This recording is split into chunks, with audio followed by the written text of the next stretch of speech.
Je suis de fer et de feu, de roc et de glace, de ronces et d'âcreté.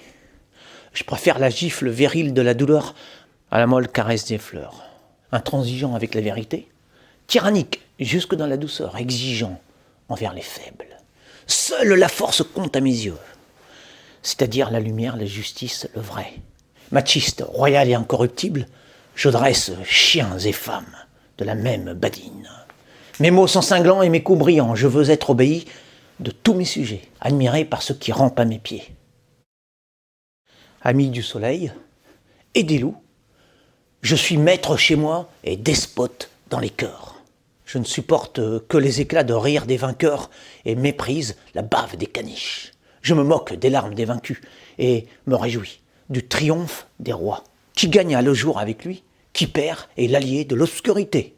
Les âmes de mon espèce, pleines de gloire, s'abreuvent de joie essentiellement dans l'épreuve, alors que les natures tièdes sont autant effrayées par l'immensité du clair-azur que par le fracas de l'orage. Moi, je veux accéder aux neiges éternelles de la pensée, tandis que ces petits ne cherchent qu'à s'accrocher aux modes qui les rabaissent et les engloutissent dans leur néant. Je m'enrichis de mes moindres blessures quand ils tremblent à leur première ride. Le présent me nourrit, le temps les dévore.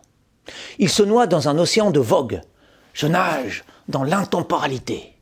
Ils se lamentent pour une pécadille, se brisent contre une brindille, s'effondrent face à une ombre pendant que je chante mon bonheur tranchant, aussi bien que mon malheur fécond. Je domine le siècle, volant au-dessus du monde des timorés. Je demeure loin des bruits creux, insignifiants, ridicules, d'en bas.